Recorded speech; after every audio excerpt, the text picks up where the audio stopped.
Have you ever heard God pleading with you to let Him bless you and make you happy?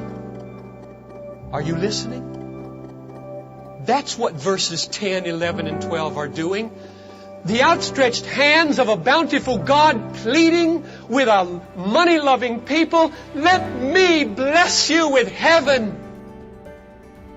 How does our relationship to money change when we experience the infinite generosity of God? That's the question John Piper answers from Malachi 3, 7-12 in this episode of Light and Truth. This sermon was originally preached at Bethlehem Baptist Church on December 6, 1987.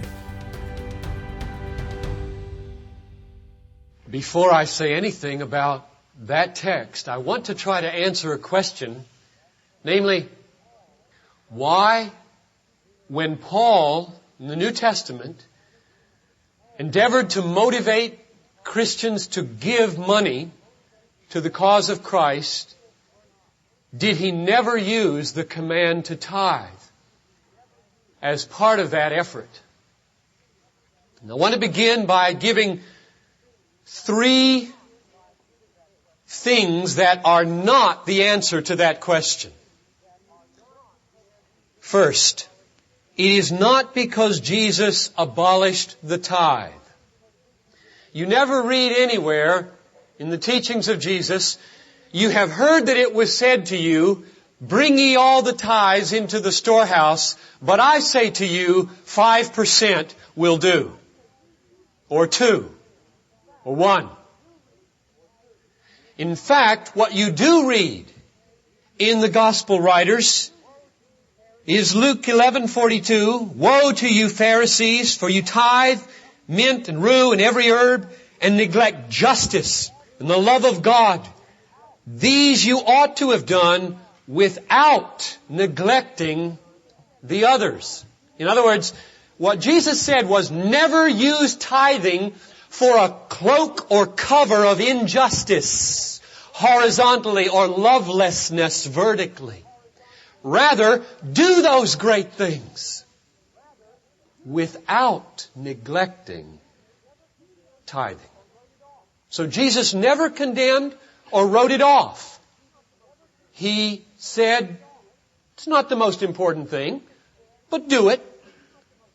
Second, Paul chose not to command tithing to his churches, not because proportionate giving is out of place in the New Testament. It isn't out of place. It's precisely in place. 1 Corinthians chapter 16, verse 2. On the first day of every week, Paul said, each of you is to put something aside and store it up as he may prosper. That's just another way of saying proportionately. If you prosper a lot, lay more aside. If you prosper a little, lay less aside. But what's that but tithing? That is, there is no contradiction between tithing and proportionate giving, because all tithing is a particular proportion. And so that can't be the reason. It's not as though proportionateness is out of place in the New Testament, and therefore tithing is out of place since it's proportionate. That's not the reason he didn't command tithing. Here's a third reason he didn't. It isn't because the ministry needs are smaller in the New Testament church. In fact, I think we could show that they are greater. Let me just list off some of the costs Paul mentions in the New Testament church. He says, for example, in Galatians 6:6, let him who teaches, or let him who is taught, share all good things with him who teaches. And 1 Timothy 5:18, when he talks about the payment that full-time preachers and teachers should receive, he says, you shall not muzzle an ox when he's treading out the grain, and the laborer deserves his wages. Not only that, Paul expects that the poor in the church ought to be sustained by the financial resources of the people in the church. He shows that very clearly for elderly widows in 1 Timothy 5, and he also shows it with regard to the poor saints in Jerusalem in Romans 15:26. Not only that, Paul teaches that the missionary enterprise of the church is to be supported by the giving of the people of God. He makes this plain because when he writes to Rome, he asked that they would help support his mission to Spain. And he says in 1 Corinthians 9:7, who serves as a soldier at his own expense? In other words, teaching, preaching, caring, and missions all cost money, and they're all to be paid for by the believers in the church. And probably the cost was greater than in the Old Testament because the mission to the unreached peoples of the world lay much heavier on the hearts of the people in the New Testament than it did on the people in the Old.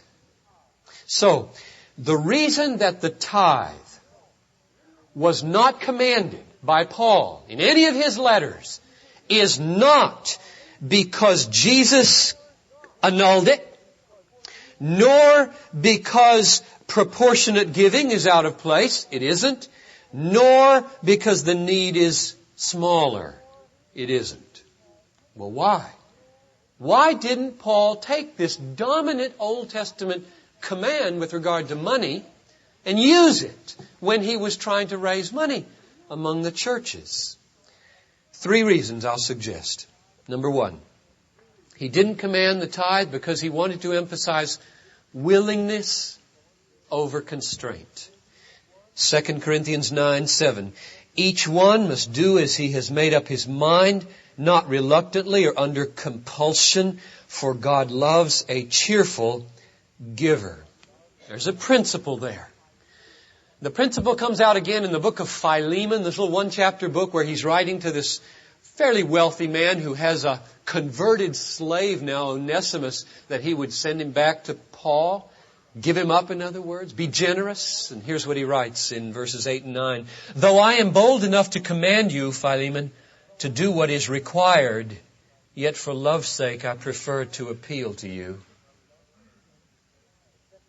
Here's another illustration of the principle. 2 Corinthians 8:8, he's trying to stir up the Corinthians to give as generously as the Macedonians. And he says, I say this not as a command, but to prove by the earnestness of others that your love also is genuine. In other words, Paul is playing down the commandment in order to play up willingness, freedom, authenticity, joy in giving. That's the first reason I think he didn't use it. Second reason, he didn't use the command to tithe in order to emphasize liberality rather than limitation.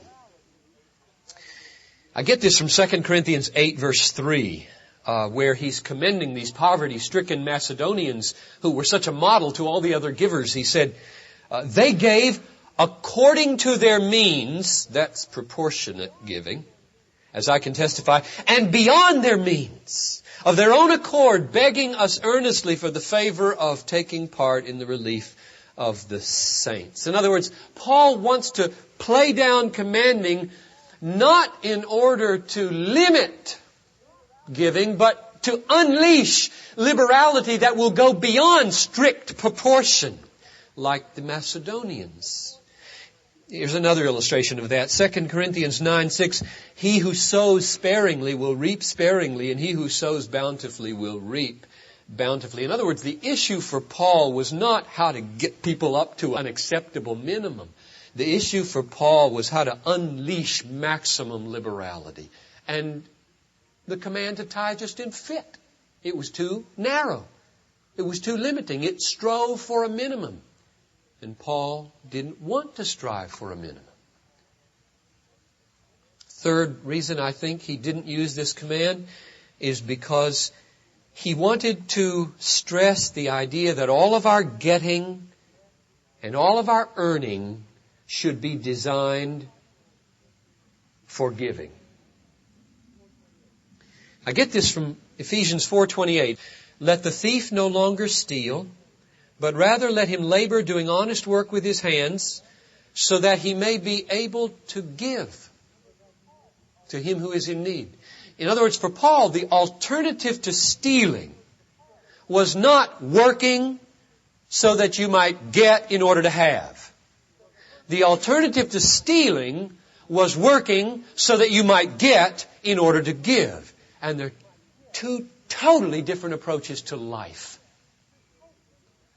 You see, most Christians, or I don't know, most, I don't think it's true at Bethlehem of most, but might be true in general, I don't know. Many Christians seem to think that the only sin relating to money is stealing. And that's not the main sin. The main sin is just working to have, instead of working to have to give. Instead of making yourself a channel, you become like the Germans call it, a Sackgasse, a dead-end street, a cul-de-sac. That's the worst sin with regard to money. Now let me sum up why I think Paul didn't use the command to tithe. He didn't ever use it because in his effort to motivate people to give, he wanted to stress willingness over constraint, and he wanted to stress liberality over limitation, and he wanted to stress that all of life, all of earning and getting and working and spending should be for the building of a platform from which we then give, love, serve, pour out. And tithing just didn't help him that much in that regard. Now, what does all this have to say when we go to Malachi chapter 3 and I have to preach on a text on tithing? See? That's what I'm faced with this morning. What would you do if you had to give a lesson on these verses? Malachi 3, 7 to 12. It says in verse 8 that not tithing is robbing God. Will a man rob God? Yet you are robbing me. But you say, how are we robbing thee? In your tithes and offerings. And then verse 10 makes it very explicit. It's a command. Bring all or the full tithes into the storehouse. Now, how does Paul's approach that we've seen help us handle this command?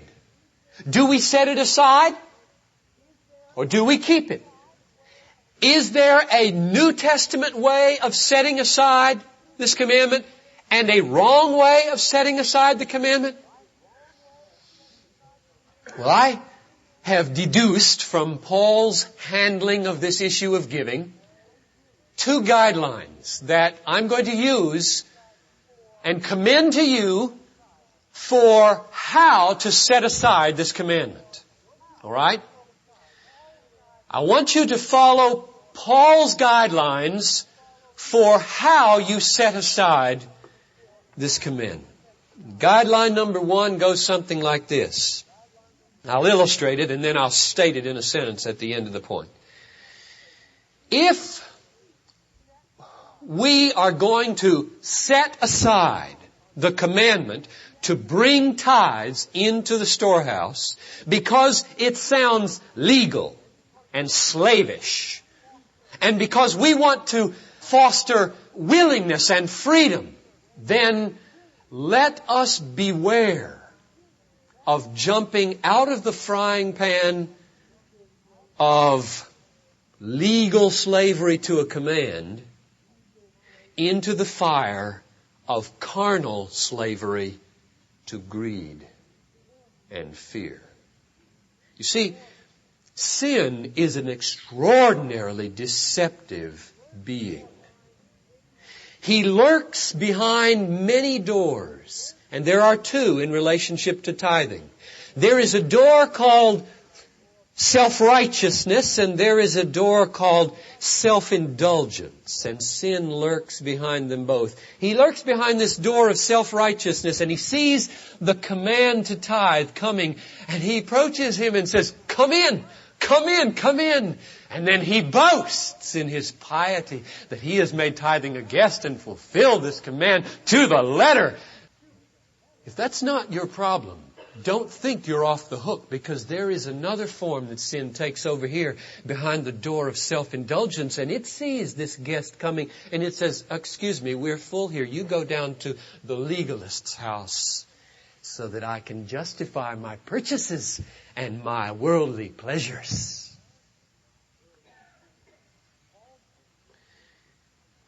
Paul's aim, however, in trying to minimize the constraints of New Testament givers and elevate their willingness, his effort was aimed at stirring up holy affections, not comforting us with worldly affections. So let me state the principle. It goes like this. This is a principle for how to set aside the command to tithe. Don't set this commandment aside except to awaken a deeper freedom from the love of money. Don't set this commandment aside except as a means of awakening a deeper freedom from the love of money. If setting this commandment aside plays into the hand of your love of money, it is a sin to set it aside. That's principle number one. Number two, don't set aside this commandment in order to serve greater limitation, but only to serve greater liberality. Now let me say that another way. If your motivation in setting aside the commandment to tithe is so that you can feel content not tithing, your motivation is wrong. Say that again. If your motivation in setting aside the command to tithe is so that you can feel content not tithing, your motivation is wrong. You see, Paul set this commandment to the side not to condone the cords that bind us to the love of money. He set the commandment aside to break those cords and free us for greater liberality. And therefore, the manipulation of this commandment off to the side in order to bring peace to our consciences while we do less is not a New Testament motivation for setting this commandment aside. And what I'm saying is this. The logic that I have heard so many times never makes sense to me. Never made sense to me. Let me try it out on you. It goes something like this. We live in the New Testament. We have seen the love of God for us at Calvary. We have seen the power of God for us on Easter morning. We have been filled with the Holy Spirit of grace and sonship. We are secure and nothing can separate us from the love of God. We have the promises of the Almighty that He will supply all our needs according to His riches and glory in Christ Jesus. Therefore, we may be content to give less than Old Testament saints. I've never understood that logic. It has never made any sense to me, and I actually hear it. It's like saying, there's no commandment that I have to kiss my wife every day. And so, to show my freedom, I will kiss her once a week. And be free. It's like saying, there's no law that says I have to spend an hour playing with my sons in the evening. And so, to magnify my freedom and the responsibility of fatherhood, I will play with them 5 minutes on Tuesday. Or Thursday if I feel like it. Because I'm free.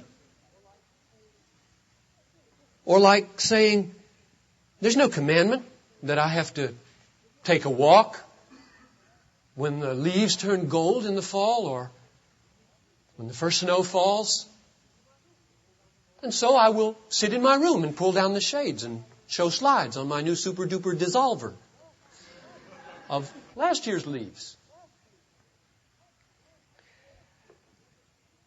I say I have never understood this logic. I don't think God understands it. The logic that says, I have Christ, not commandments, and so I can be content not to give what people gave who never knew the Son of God nor tried to reach this world for Christ. Does it make sense to you? You come to me after the service and explain that logic to me if you can. But someone might object, now wait a minute, John. All those analogies you just used, I mean, kissing your wife and playing with your sons and walking in the new fallen snow, those are pleasant.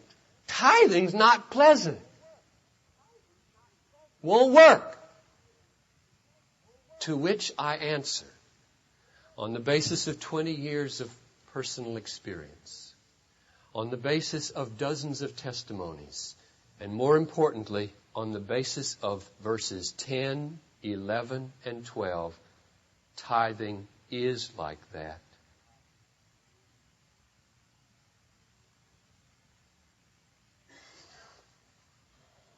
That's the point of the text, isn't it?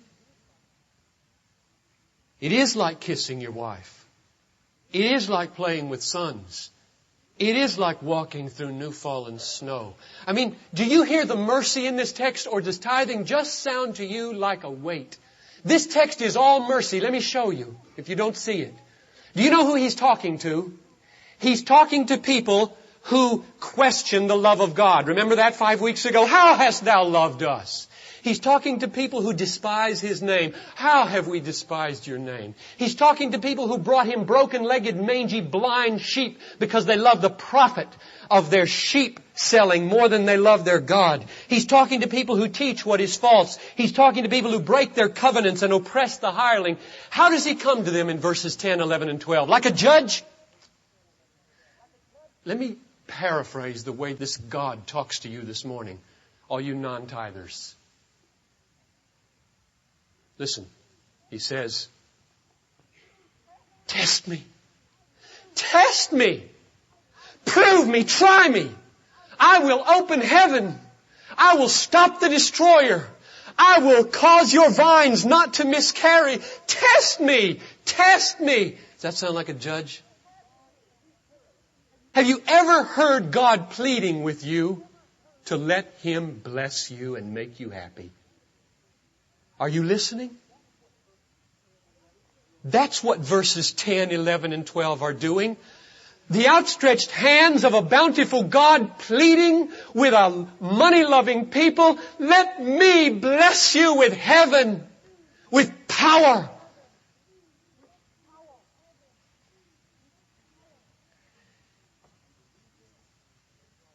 The reason that God pleads with you this morning to make tithing the launching pad of your giving and your liberality is because He wants you free like ravens and lilies from the love of money and from the fear of need. You not know that your Father knows that you need these things? This is Light and Truth, God-centered preaching to help you see Christ clearly and treasure Him truly. I'm your host, Dan Kruver. Thank you for listening. On our next episode, John Piper continues our series, Love That Makes Us Tremble, with a sermon titled, Trust the Father Who Promises. I hope you'll join us. For more resources, visit desiringgod.org.